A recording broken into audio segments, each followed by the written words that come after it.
So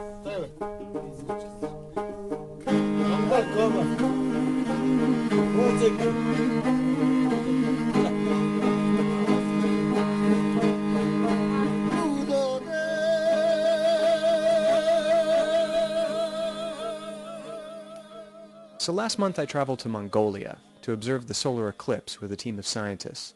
The moon's shadow was going to pass over the far west of the Gobi Desert on August 1st. But it wasn't going to be easy getting there since Mongolia doesn't have, roads.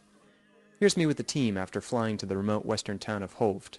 From the left, My name is Katrien Kolenberg. My name is Kazuhiro Sekiguchi. Hello, my name is Kosmas Gazeas. I'm Jayawardhana.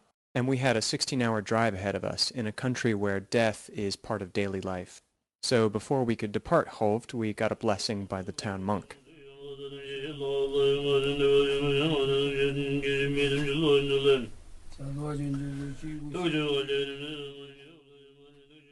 The blessing delayed us, and so did his strict instructions to stop at every rock shrine along the way.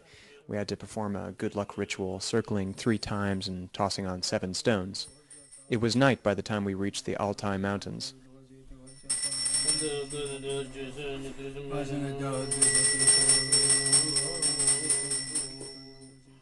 Never in my life have I seen stars like that. We had dinner in this little ger with a family and a group of singers who showed up and did some throat singing.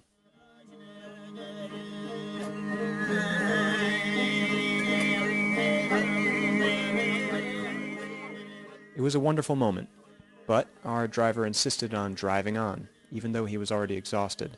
That's him on the left, getting drunk. He fell asleep at the wheel and nearly drove over a cliff. Needless to say, we survived the journey and chose this perfect hill to observe the eclipse. There was a bit of wind, and you can hear Kosmas's telescope motor whirring in the background as I spoke to him. Well, we are in a very prominent situation to observe the eclipse. It's going to start in 8 minutes from now. We have a tiny cloud in front of the sun right now, but this is not a real problem. The entire sky is clear. I hope we will be all lucky to enjoy this amazing eclipse this year, 2008, 1st of August, Mongolia. While the rest of the team observed the eclipse from the hill, I drove with Jayawardhana a few kilometers away to take part in a ritual. Locals were gathered around a shrine where a shaman was holding court. The moon began to cover the sun, a moment that eclipse chasers call the first kiss. Then, over the course of an hour, the sun grew dimmer. They seem to be talking about the sun being swallowed by this monster called Ra. And that sounds very similar to what I heard as a kid in Sri Lanka, where the colloquial expression for an eclipse is literally the sun has been caught by Rahu. It sounds also very similar. So maybe there's a common story coming perhaps from India. The shaman explained that if Ra manages to swallow the sun, we're all toast. So he gave instructions for how to scare him away once the sun is in his jaws. As soon as the total eclipse began, everyone jumped into action.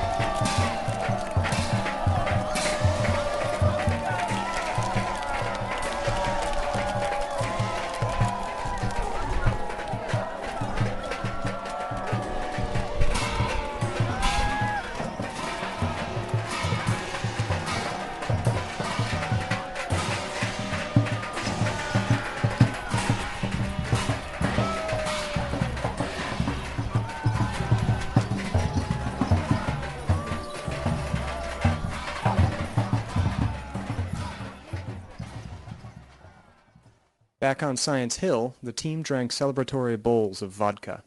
The musicians burst into song. And we were finally allowed to remove the black cloth that the monk in Hovd gave us to wear in our hearts to protect us during our task. The sun once again had escaped Ra.